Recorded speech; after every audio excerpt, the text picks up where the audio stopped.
It's the Dublin City Rounders Radio Hour with Rowan and Al, a rootin' tootin' rockin' 60 minutes of great music, chat, and special celebrity guests on I-96 Radio and Entertainment, i96.ie. All right, ladies and gentlemen, you are all very, very welcome to the Dublin City Rounders Radio Hour, episode number 8. Yep, that's it. Is it something like that? I think so, yeah. My name's Rowan. This is my brother Al here joining me. Hi. This afternoon or evening, depending on where you are in the world. Our guest today is joining us from all the way over in the Pacific Northwest of the United States via Google Hangouts.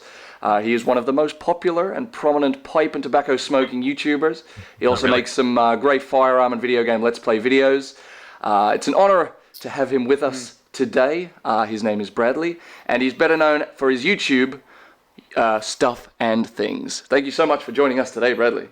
Hello, thank you so much for having me. Yeah, not at all. Well, I tell you what, we started our pipe smoking journey in about January of this year. Yeah, I think it was January, so yeah. Fairly recently. Absolutely, yeah. We've only been at it about 8 months now. But your stuff, and things, your stuff and your things, both of those things together, both of those, very important. Yeah. Was a huge part of our kind of our education and journey into it. Yeah, kind of we just started looking up a lot of pipe smoking related stuff on YouTube and found you and some of the other pipe smokers out there, and that's kind of how we got into it. Yeah, so a personal thank you very much. Yeah. You're more than welcome. Hopefully I haven't steered you in the wrong direction. Not at all. It's interesting you mentioned that, because when I first started smoking a pipe when I was like 18, so quite a while ago. Yeah. But in terms of this kind of hobby where I've actually been sort of more serious about it, it's been about 3.5, 4 years now. Yeah. And so I, like you, started looking on YouTube, looking for things.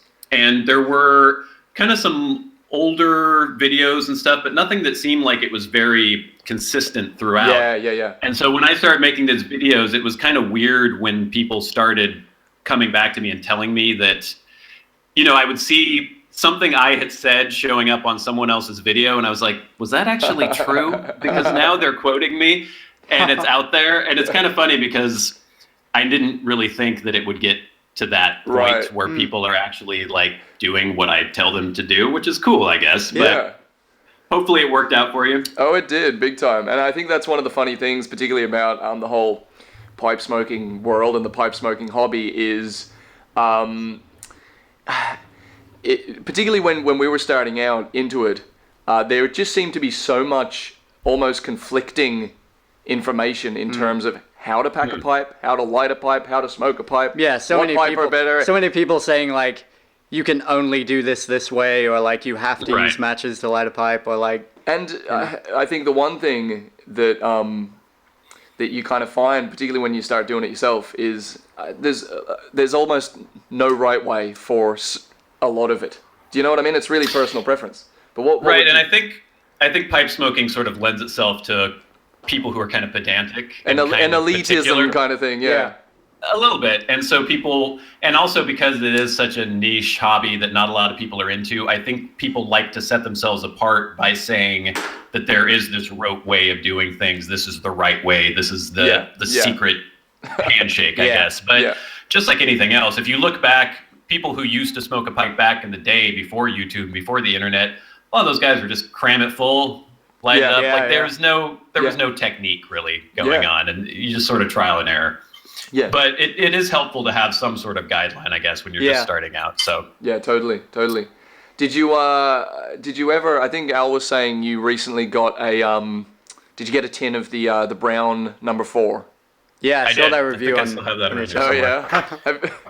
How'd you go with it? Brown number 4. Wow. I just posted the review. I liked it okay. It was, I think it is probably the highest nicotine pipe blend I've ever tried.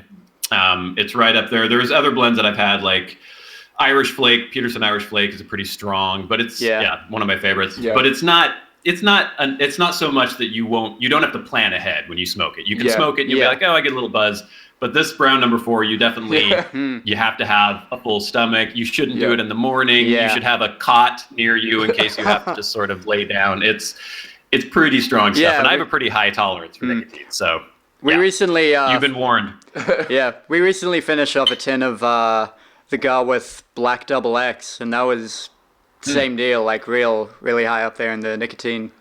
Really? Did you like it? Because I haven't tried that yet. Yeah, we both enjoyed it. I mean, a lot of you read reviews of that. Some people just say it's the worst stuff they've ever smoked, and then a lot of people really like it. So It's like either a 1-star review or a 5-star review. It kind of tastes like motor oil, but it's really strong, kind of, like the flavor, and because again, it's pure tobacco leaves. There's nothing in it really, and it's they're just pressed and rolled.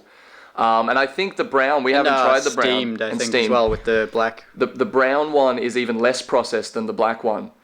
So you'd have to. We haven't tried the brown either. So it'd be interesting to get your take once you've had the black and once we've tried the brown to see. Well, yeah, we can kind of put our heads together here because the black supposedly is less high in nicotine because of the steaming process. It actually gets rid of a little bit of the nicotine, and so I think it's more flavorful but less nicotine. The brown isn't really flavorful, but it's really strong. So I don't. The black doesn't have the cigar leaf, does it? The brown is wrapped in cigar leaf. I'm not sure if they're like the same or. I think it's all the same leaf. It didn't have a different leaf surrounding it. Is that what you mean? Okay. Yeah. The brown is Burley and Virginia, or it's actually dark fired in Virginia in a twist, and then there's a cigar leaf wrapped around the entire rope. So. Interesting. No, I don't. Kind of unique. Yeah, I don't think the black has that, but yeah, I love one of my personal favorites. We should actually go through what we're. We should go through what we're smoking here. I'm smoking the Peterson's 3 Ps plug at the moment. Have you tried that one? I haven't had that one yet. It's very good, very interesting. It's similar to Irish Flake, but it's similar to Irish Flake, I think, in nicotine. It's got a bit of more of a almost like a smoother kind of buttery kind of flavor. I don't know if you can see that there. There's not much of it left. Yeah, it's a nice brownie there. That's good. Yeah, really nice. What about yourself? What are you smoking there? I found a jar of Penzance that I had. It's over a year old, and I hadn't sampled any that had been aged for a while, so I decided I'd load up a bowl of it. It's good. I'm having some trouble keeping it lit right now in this little Peterson. It's a very narrow little bowl. I don't know if you can see that. It's a 6S. No, what is this? I can't even remember. A 20S shape. So it's one of the smaller Peterson system pipes. But, excellent. It's very tasty. It's a lot more mellow than the Penzance is normally, and Penzance is pretty mellow to begin with. And I am smoking Gaslight by GLPs. We recently got this. This is the first tin we've had of this, and I love it personally. I think it's one of my favorite I'm a big blends. fan of Gaslight. It has that tar kind of creosote taste that I really enjoy in some Latakia blends. It seems like it wouldn't be good, but the bitter kind of acrid taste I really enjoy. Yeah, it seems to be kind of the most Latakia-y thing we've ever found. It's like a really? Yeah. Also, like, mechanically, it's just so good. Like, it burns so evenly, and it really stays lit well. It's just so easy to smoke. I like the GLP's plugs that are they're kind of between a plug and a crumble cake, so it makes it a little easier to deal with. Yeah, they fall apart. It's lovely. In fact, I tell you, this is a Peterson here. I don't know. You could probably tell me the shape better than I can. That looks like a 68, maybe. It's quite a large. It's a large. I guess it's a medium bowl or medium large. But it's the first time I'd ever with the GLPs. Gaslight was the first time I completely down to a white ash got through this. Usually, because the hole is a little above the bottom of the bowl, and I'd usually have something to scrape out of the bottom. But this one, it was great. I was able to just go all the way down the bottom. That's always very satisfying when that happens. And with a bent pipe like that, usually the way they're drilled, it's almost impossible to get it exactly in the heel of the bowl. So that's cool. I have that same shape, but in a sterling silver Peterson, so it has a little band of silver around. But I like that shape a lot. And what's yours, a Peterson as well? This is a Peterson as well. This is actually a sterling silver, kind of a bulldog shape. I'm not sure the exact shape either, but you can see that there. Rustic. Oh, is that one of the Peterson Sherlock Holmes pipes, or I don't? Is it in that series? I don't think so. We didn't get it as part of that, so I don't know. I don't think it is. So I've got a couple of questions here. Okay. Okay, so we've gone through what we're currently smoking, things like that. But if you had to choose, what would be your favorite pipe and or tobacco? If you want to tie those questions in, it's difficult. But favorite pipe, favorite tobacco, go. That's tough. The pipe thing. I have a rotation. I don't own that many pipes, really. A lot of people would assume that I've got like 30 or 40 pipes. I've only got about a dozen. Yeah. Because I'm not a collector. I have you them enjoy so I can smoking. smoke them. Yeah. And there were probably 2 or 3 that I would say every time I smoked them, it was a good experience. I didn't have to fiddle with them. And that would have been my Castello. I have a Castello C-Rock Shape 55. It's like that pot, big burly pot that they make. Yeah. And then I have a Savinelli Corallo di Mare, which is their sea coral. It's a virgin finish, so there's no actual finish on it. A really cool, unique pipe. Smokes really well. And then I have my Peterson. It wasn't a deluxe system. It was just a deluxe, like just a straight billiard. And those were always consistently the best. But then I just recently got a Dunhill for the first time. I saw that. I saw their video of that. Yeah, just posted a video of that, made in 1962. And I don't know if it's just by virtue of the fact that the briar is so old and so seasoned, but that probably smokes the best out of any of my pipes. But in terms of the feel and the ergonomics, I don't know if I could decide between that one and the Savinelli Corallo di Mare. I think it smokes better than the Savinelli, but... You said it's sea coral, so is that is it a meerschaum kind of, like, is it, what's it made out of? It's made out of briar, but they don't make the series anymore because apparently the guy who used to do it died, and so they didn't have anyone to replace him. But it's a really, really dense, really, really light briar, and because it's a virgin finish, it has to be perfect. Like there can't be any imperfections on it. Yeah. And so it just smokes. It smokes really, really well. It's super light. It's a really great series. You can still sort of find those occasionally for a lot of money if you do locate them, but it's Corallo di Mare. If you look on European websites, they're definitely worth checking out. Wow, definitely. And onto the tobacco then. What would be your top blends? It's always going to be Dunhill Elizabethan mixture. It's been my favorite tobacco for years. It just always, there's certain tobaccos where you're like, I feel like this particular blend for this particular reason. In the morning, I love the Peterson Irish Flake. It just seems to go really well with coffee. Yeah. There are times in the evening where a nice Latakia blend just seems like a good dessert or something. Yeah. But I'd say Elizabethan, it's always time for Dunhill Elizabethan, Right, okay. basically. Well, we've never had that one, We have never had Dunhill Elizabethan. So is it an English blend? Is it a Latakia blend? Or could you explain it to us? It's a Virginia Perique blend. Okay. And it's mostly red Virginias and then Acadian Perique. And so I don't know how many straight Virginia blends you've had, but a lot of the times they can be pretty grassy and hay-like. Yeah. This is a darker kind of bready Virginia. And then the Perique obviously gives you that spicy quotient to the blend, but it's a little higher in nicotine, but not super high. It's just it is like, if I could compare it to food or something, I don't know, it's like a good piece of bread or something. It's nothing too fancy. It's like a standard. Nothing too it's really consistent. Complicated. Well, I suppose I'd probably feel that way a little bit, which is an English blend, but Old Dublin. I love Old Dublin. Yeah, Peterson Old Dublin. It's just that kind of go-to blend. Like I'd never not be in the mood for it. It's not like even I find. Say, for example, the 1792 flake. Yeah, that's a Garwith, and again, it's got that what's the bean flavoring called? Right, Tonkin. Yeah, which is really, really nice. I like it, but again, it is a little distracting. Like it's distracting, right? Yeah, unless you're really in the mood for it. Whereas the Irish flake, it's odd. Yeah. It's almost like it's flavored, but. Whereas the Irish flake is so good. It's so just delicious. I tell you what, when we were first starting though, the Irish flake knocked us on our butt a little bit. I'll be honest. It's pretty strong stuff. I think the first time I had that, I think I had it in the evening, and I was like, this isn't very strong at all. And then I was going to do my review, and then luckily I smoked some in the morning with a cup of coffee. And I love, nicotine buzz, I don't smoke for the nicotine, but when you can get a little bit of it in your head, it's good. But when it starts getting into your throat and in your stomach, that's actually, when it's not very pleasant anymore. That's actually something I found with the Black Double X, is that you get sort of a better buzz from it. Like, it gets to your head sort of strong, but like before it gets to your throat and your stomach. Whereas I find even with the flake, it's kind of... It's almost too late. By the time you've noticed it, it's too late sometimes.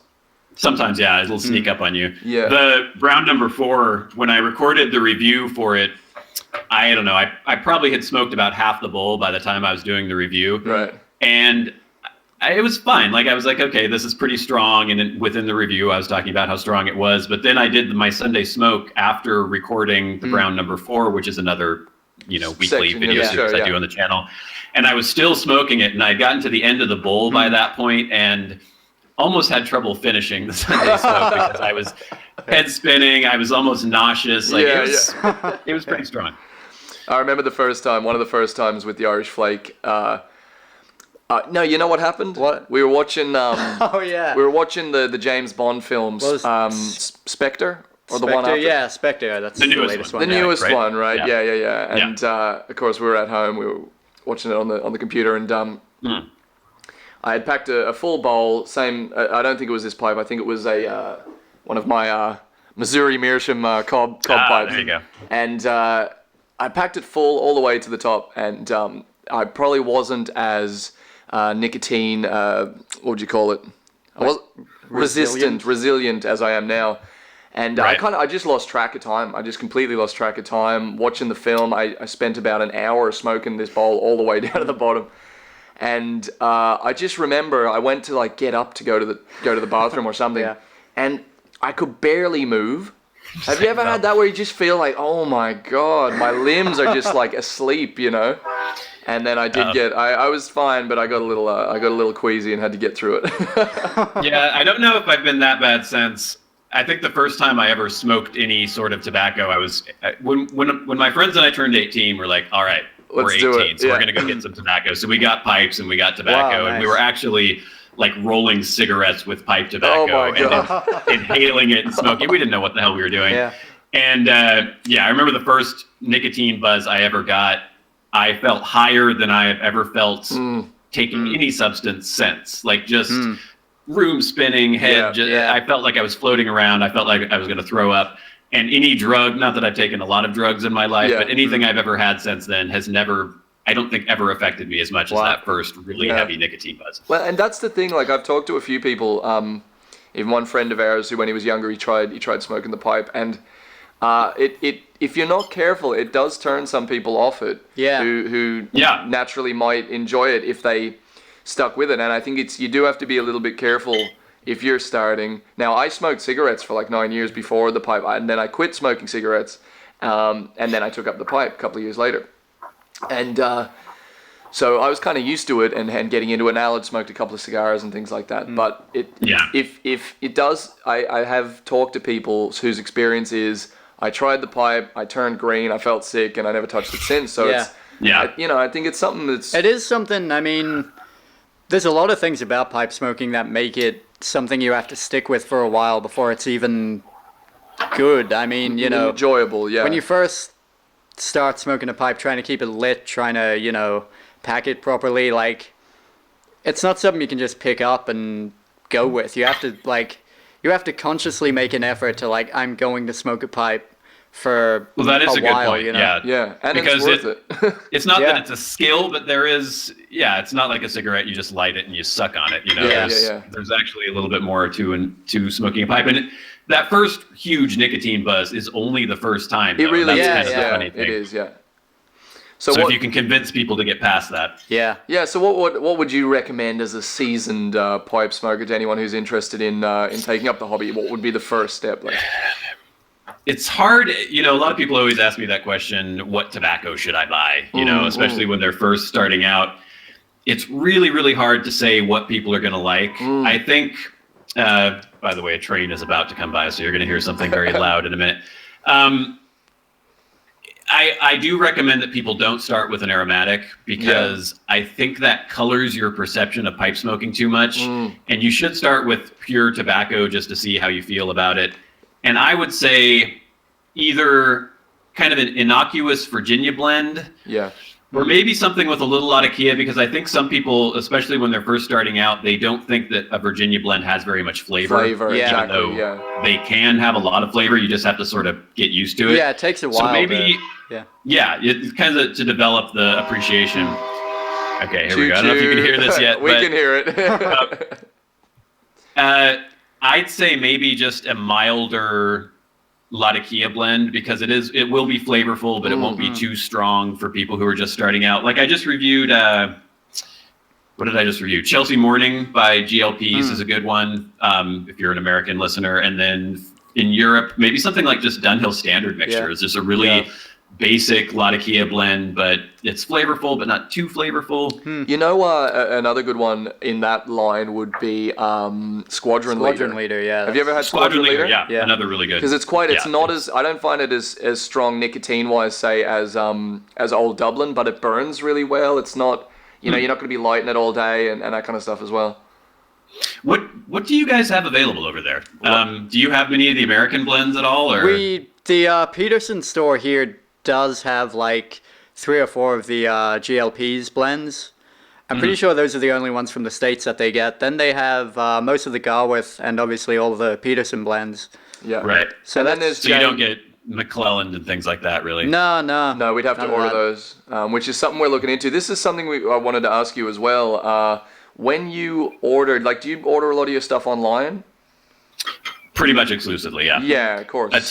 A tin of tobacco in Washington State is like $25 US. That's pretty pricey. So we have the highest tobacco taxes in the country. It's all different by state. So I have to order online. Don't tell the IRS that I order online, but I have to order online.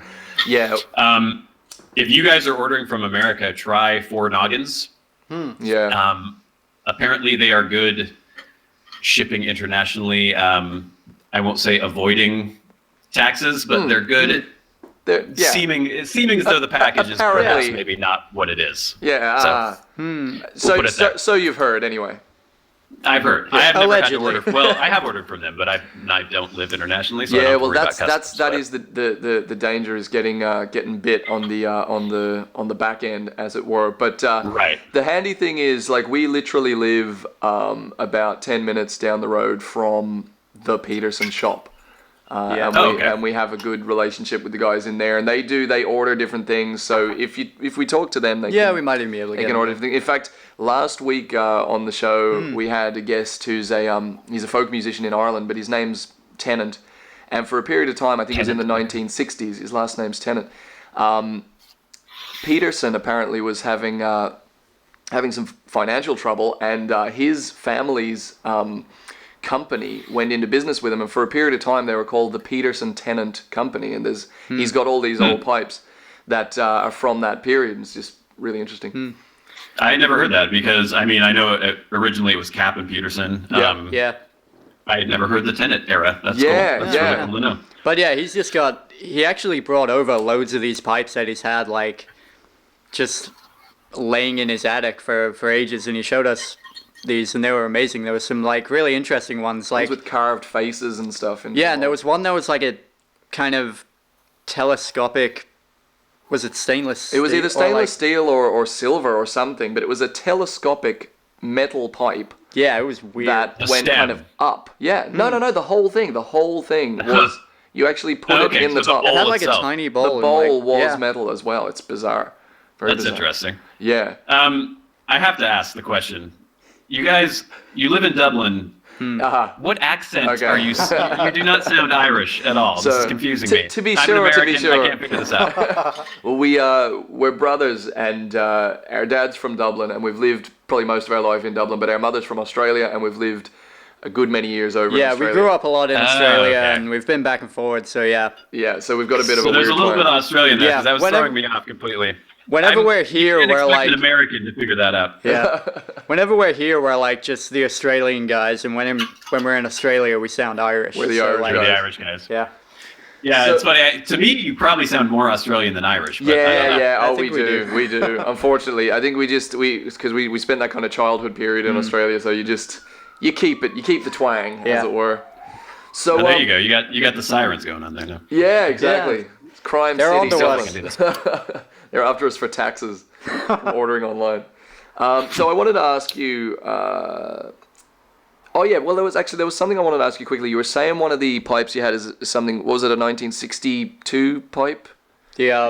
The Dunhill one. You obviously that would be considered an estate pipe. Right. This is something we haven't delved into yet. What kind of process? You probably talked about it in the video, but I didn't see that video yet. What kind of process did you go through to make that smokable again? That one, you didn't have to do much because by virtue of the fact that it's a Dunhill and it's collectible, whoever had it and was selling it had already cleaned it pretty thoroughly, and it looked like they had already. Well, there's a little bit of ghosting. I could smell a little bit of tobacco in there, but what I would normally do is if it's already pretty clean and pretty well cared for, I will take some rubbing alcohol or even just grain alcohol and go through the stem. Just for the sake of maybe killing any germs that might be around there. of course. But I'm not too worried about that. You don't want to get TB or some ancient disease or something. Right. But if it's something that's kind of nasty, if it's like needs a little tender loving care, then I will usually, I don't know if you guys have seen those bristle pipe cleaners. Yeah, I've The seen bits of some of plastic. those. I'll get those and I will use like 99% isopropyl alcohol and just scrub through the entire pipe into the shank and into the bowl and the stem. I'll probably ream it out. I might actually do the salt treatment, which you guys have probably seen that as well, right? I've Where seen a you few get videos sea of that, salt, yeah. put it into the pipe, and then put some what's the word I'm looking for? A liquid. What liquid? Saliva. Vinegar. Yeah, you put alcohol on the salt, and then it sucks out all the Right. yeah. Okay. It flavor and stuff. extracts it. And then, depending on the stem, I might actually buff the stem, sand it, buff it, whatever, to get off some of the oxidation and stuff. But in terms of a pretty clean pipe, and a lot of the ones that are sold online now have been sort of restored for the purpose of selling. So they're going to be in pretty good condition. It'll mostly just be getting a little alcohol and scrubbing out the stem and stuff. Yeah, so with Not too much. with the outside of the stem as well. So you were saying buffing and that. Do you kind of, I don't know, do you kind of sand down the stem or? It's a tricky proposition because a lot of the times to get the oxidation off, you do need to take a surface layer off. And so you get really fine grit sandpaper. On a pipe like this Peterson, it doesn't matter too much, obviously, unless you start getting into the actual mortise and tenon area. You don't want to take any material off there. But on other pipes, I wish I had some handy. You want to make sure you're not sanding the stem right near the shank where it's going to cause Become loose, right? As well. Right. So you just very lightly use like an 800 grit or a 1200 grit. But the best thing, if you have access to it, would be a buffing wheel, like a jeweler's buffing wheel. Yeah. And get a little jeweler's rouge on that, and that'll just take the oxidation right off. Right. It's very, very nice. Cool, man. My brother has one, so occasionally I go over to his house and make him let me buff my stems. I haven't done it in a while though, so they're getting kind of nasty. Yeah. I wouldn't let my brother buff my stem. Nope. Sorry, I had to go there. Anyway, I wanted to ask you as well in terms of. So one thing I noticed when I'm smoking the cobs and things like that, as soon as you get them, they're pretty much good to go. You can taste the tobacco. It's a pretty clean smoke from the start. With the Petersons, I guess they use some kind of, they call it a pre-carbonation. I think, what is it, like a fish gut kind of mixture? Everyone does different things, yeah, but I tell you what, it was gross. Like, it was pretty gross to wear it in. It took a good Mine while. actually wasn't that bad. I didn't really get any of the fish gut taste, Oh, but man. So I'm just wanted to ask you, like, when you're getting a new pipe, and if it has been treated, do you, like, I've heard of people putting like whiskey in it overnight to to infuse it with like a whiskey flavor or honey or something like that. Yeah, Have you you ever ever done tried anything anything like like that? I know that some people will use honey if they have a virgin wood pipe that hasn't been pre-carbonized, because they can sort of create a little bit of a carbon barrier with the honey. It'll burn. The whiskey, are they actually pouring whiskey in, or are they just using that's it what on a one pipe guy cleaner? said. Yeah. This is one of the guys who works down at Peterson. He said you can, you fill the bowl full of whiskey, leave it maybe 24 hours, pour it out, and let it dry, obviously, and then apparently probably not forever, I would assume, but maybe initially it would have a bit more of a pleasant flavor as you're working it in or something. I'm not sure. I suppose it just seems like it would be weird to want to have moisture. I know, right? I know. But I guess if he works at Peterson, he must have something going on. But we'll give him the you could benefit of definitely that. put some on a pipe cleaner. Yeah, rub some whiskey in there I've seen that kind of to thing. sweeten it. I've had it's been different with every pipe manufacturer. There's this Peterson actually had stain in the bowl. So it was horrible. It took a long time to get that stain out of there. Basically, every time you were smoking it, you were getting the stain would liquefy and this red, horrible, foul-tasting liquid was coming out. So this took a while. And then I've had other Petersons that were fine. Occasionally, I will actually do that salt treatment on a new pipe just to kind of get rid of some of the flavors that are in there if there's any sort of overspray of staining and stuff. But yeah, they're all a little different. I prefer having pipes that haven't been pre-carbonized myself. Just be careful with them when you start out, and you don't want to burn a hole in it, right? Yeah. Yeah. So I guess probably start with kind of half bowls or quarter bowls and work your way up. Maybe if it's a virgin.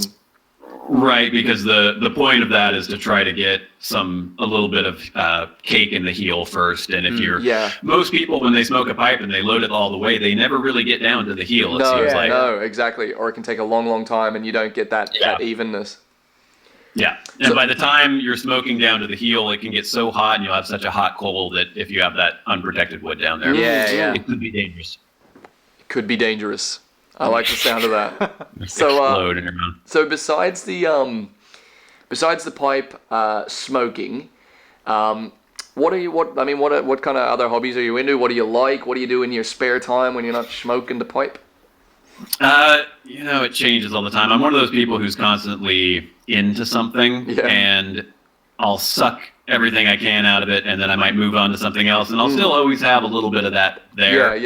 But I'm into music as well. You guys obviously are definitely into music. I've been in several bands in the past. I kind of play guitar. I can sing. Cool. I was really into recording for a while, where I was trying to just do demos and recording music. So you did some home studio stuff, did you? Yeah, I've got Pro Tools and Sonics and all that good stuff. But we record all our stuff at home as well, so we're into that kind of stuff. You record at home? Yeah. Our background's in production, in music production. Before we were doing this band full time, we were doing a lot of production work, and we, part of it's publishing as well, getting songs into films and television shows and stuff like that. So. That's impressive because the songs of yours I saw on YouTube, it sounded very professional. Oh, cheers! Thanks very much. Yeah, you saw much better than I could have done. Actually, you saw some of our. What do you guys use? Do you use Sonar, which is a cakewalk Sonar X1 producer. Okay. Yeah. It's the same as whether we've used Logic, we've used Sonar, we've used Ableton. Any of those, they all do basically the same thing, but depending on the style of music, Ableton, for example, is probably more suited to electronica and stuff like that. Logic is very good for electronica as well. But Pro Tools and Sonar would be very similar. You got your tracks, you got your effects, you got your mixer, and for us it's fairly simple. We don't like to really overproduce our stuff because it's sort of got that old-timey thing. So we'll usually just do, a couple of guitar tracks and the upright bass, and then For this act, it's nice and simple. We try and keep it simple. What mics do you use for vocals? Oh, at the moment, we have access to a couple of studios. Which is a Shure. This is a Shure SH51, or 52. In Good Morning Vietnam. Mm-hmm. That kind of radio announcers type mic. It's Elvis used the mic, and it's kind of it's a vintage, a reissue kind of old 50s sort of mic. But we also have access to a really good Neumann condenser mic that we'll use if we really need it as well. So that kind of stuff. Yeah, I've always used dynamic mics for my vocals. For some reason, it just seems better. I'd use a Shure SM58 or 57, and I just got the SM7B, but Yeah, cool. it's a Shure as well. But it's supposed to be more for spoken word stuff. It sounds really good. Lovely low tones. Within the Google Hangouts, so Yeah, even within the Google Hangouts. Well, We have some decent speakers, so we've got some speakers set up, so it sounded all right. Okay, cool. But so what kind of music were you into yourself? It's kind of weird because I didn't really ever have a phase where I listened to popular music because my parents were very hardcore Christian. Like my dad was actually a pastor for a while, Wow. and I wasn't allowed to listen to popular music, so It's probably for the best. probably for the best. I listened to a lot of older stuff, the Beatles, stuff that my mom liked, and so it was okay for me to listen to. Yeah. So the Beatles and the Kinks and the Who and a lot of British 60s bands. And so then when I was kind of in my formative years, it was stuff like the Strokes and the Libertines and like a lot of UK stuff, post-punk stuff. Yeah. I'd still say like the Strokes is probably still one of my favorite bands of all time. But a lot of older stuff too. I went back in time, a lot of 70s post-punk stuff and the Clash and The Buzzcocks and that kind of stuff. The Buzzcocks, definitely. Did you ever hear? Did you ever hear Magazine? What was that? Magazine, the band. Magazine, I've heard of them, but Very, haven't really very good. I delved think in. you'd like them because when the Buzzcocks started, their singer was a fellow called Howard Devoto, and who gave way to Pete Shelley later on. But Howard Devoto continued the post-punk sound with another band called Magazine. And you have to look up a song called "Shot by Both Sides" by Magazine. That's a good one. Shot by Both Sides. So they're another Manchester band, or they are, yeah, absolutely cool. brilliant. Yeah, no, cool. It's nice to have a recommendation there. That's I mean, obviously the theme of our act at the moment is real kind of old time ragtime and blues and western swing and stuff. But we love all the punk and of course all that 60s stuff's brilliant. Yeah. The Kinks are fantastic.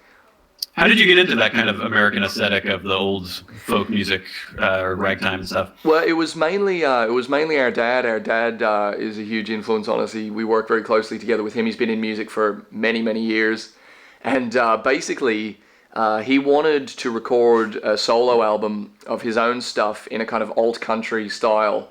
And basically myself and Al, we'd been playing mainly kind of punk and psychobilly and stuff like that. So we weren't good enough. Basically, we weren't good enough to play in his band, you know. So what he did is he got us to learn this bunch of songs and study this bunch of songs in order to prepare for his album. And we did that, and we made the album. But at the end of it, we had all these songs that we'd learned, and we just kind of continued on from that, made a little band, and then started writing our own stuff, like in the same style, you know. So. Right. Yeah, no, it's That's great. interesting. So what? Oh, go ahead. I know that Ireland has a very strong folk music culture as well. So have you ever been tempted to delve into that, or is that something that never really interests you that much? We do a couple of weird sort of alt country versions of some Irish tunes, like Whiskey in the Jar and Rocky Road to Dublin, stuff like that. Yeah. So those seem to go down well. Well, see, the other thing is we grew up very much like our father and our uncles. One of our uncles in particular is a huge kind of figure in Irish folk music, but in Australia. So when a lot of the big Irish folk bands, particularly in the kind of 70s and 80s, would go over, people like Christy Moore and the Dubliners and the Pogues even would go over. Our Uncle Alan was kind of their contact over there. And when I was younger, we'd have these kind of sessions, song sessions, you know, and we'd be playing all these Irish folk tunes. So we definitely grew up playing that kind of stuff. It's different when you're in Ireland. You want to do something else, you know? I can totally understand that. It's funny because here there are people doing Irish folk music who, I think some of them are sort of tangentially Irish. There's a bar here called Ishka, which is whiskey. Well, yeah, exactly. And it was actually owned by an Irishman, but now I don't think he owns it anymore. But there are still people with like the tin flutes and stuff doing Irish folk music there.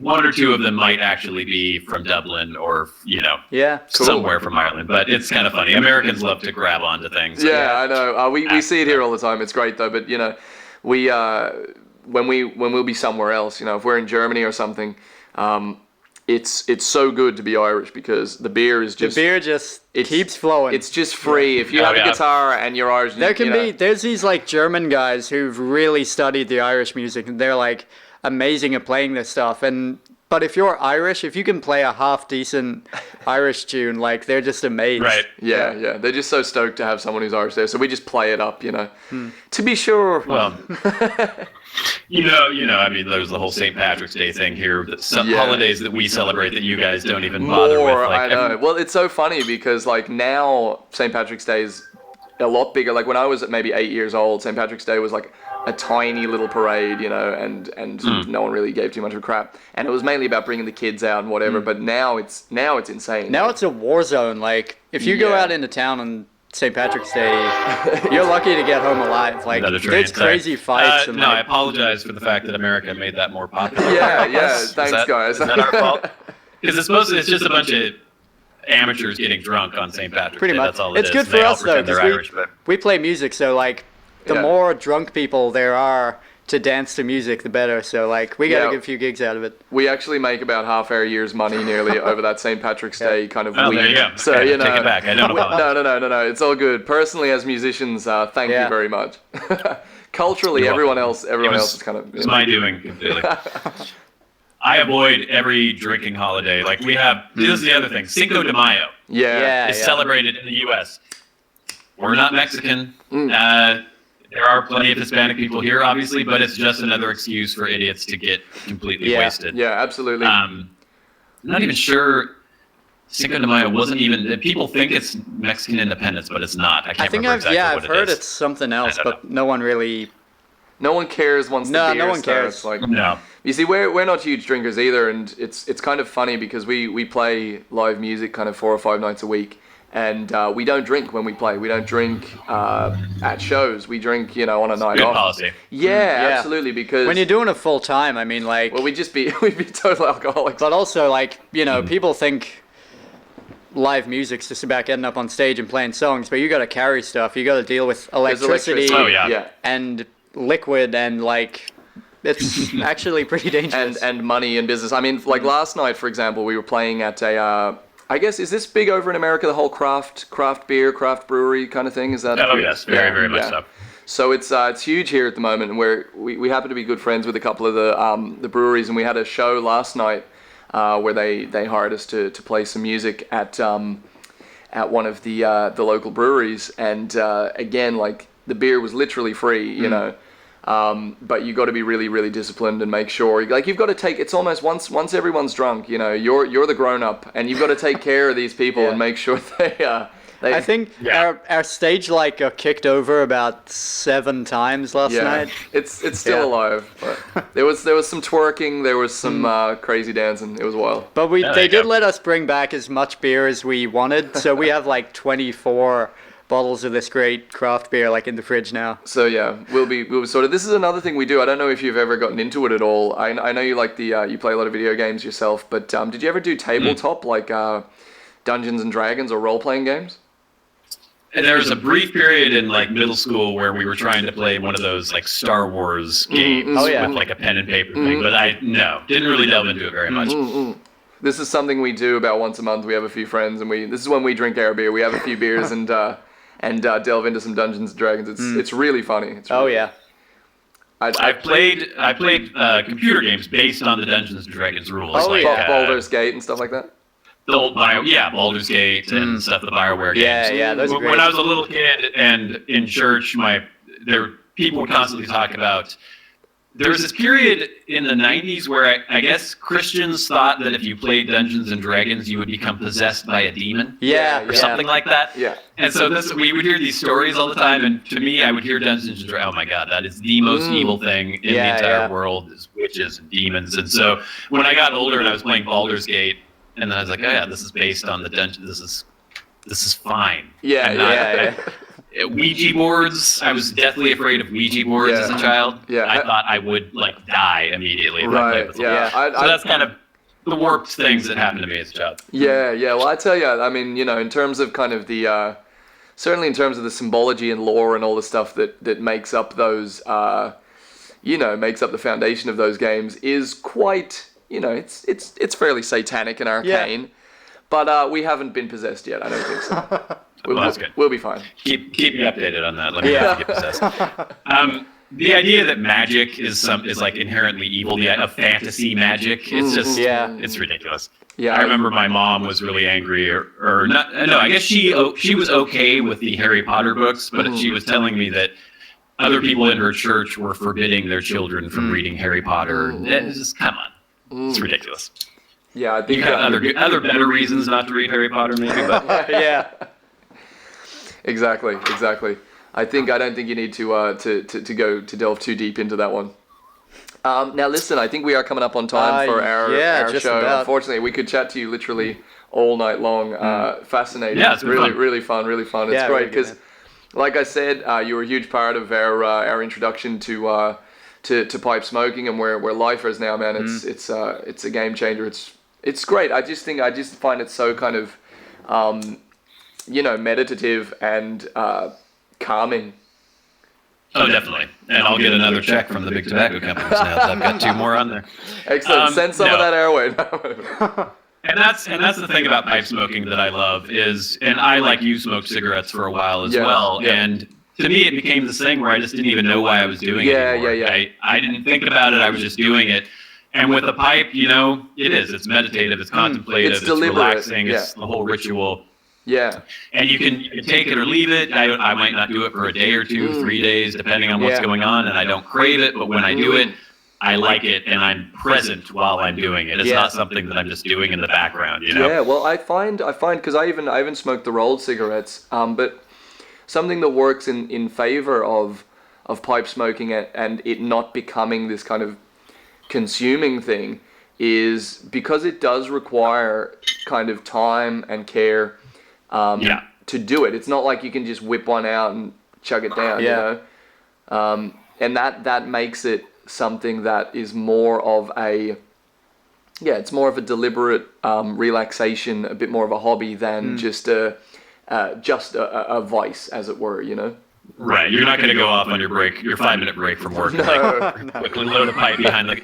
And I know that there are definitely people who smoke pipes just probably in the same addictive, habitual way that people smoke cigarettes. I'm sure that exists, but I think it is much more difficult. You'd have to try, I think, to get to that point. Yeah, and I mean, you'd have to have a kind of job. I don't know if you're working on a freaking docks or something where you could have it literally all the time. Have a pipe in your mouth all the time. Popeye style, but. All right, listen, so what we're going to do is we're going to wrap up here. Just before we finish up, just tell everyone where they can find you and why your channel is cool, and as well as the pipe stuff, what else you do on the channel, just so everyone can find it and know what it's about. Well, I pretty much hate social media, so the only place you can find me is on YouTube. It is Stuff and Things. If you just search for Stuff and Things on YouTube, you should find the channel. And it's basically just what it sounds like. It's the things I enjoy, mostly dealing with pipe smoking and the tobacco pipe hobby. Also do some gameplay videos, delve into firearms a little bit. Might not be super popular for your Irish viewers. That's all good. But yeah, it's just kind of whatever catches my fancy, pens, paper, anything like that. So you never know what's going to pop up on the channel, but mostly pipe smoking related. Excellent. Great, man. Well, listen, thank you so much, Bradley, for joining us today. Thanks for having me. It's been very fun. We'll have to do it again at some stage. Stick around for a couple of minutes here. We're going to finish this interview, but then we'll say goodbye properly. So catch you all next time on the Dublin City Rounders radio hour. My name's Al. No, it's not. I always do this. I swear to God. We've done 500 shows, and I sometimes... About 4 of them, he's got our names wrong. I've literally got the names wrong. My name is Rowan. This is a pre-record. I could edit it, but I'm not going to. You could edit. Yeah. This is Al to my left. Yep. You're Bradley. Thanks so much for joining us, and we'll see you all again next time. Cheers. Thank you. Tune in next time to the Dublin City Rounders Radio Hour with Rowan and Al. Follow the Dublin City Rounders on Facebook and Twitter at facebook.com/Dublin City Rounders and Twitter handle @DCityRounders.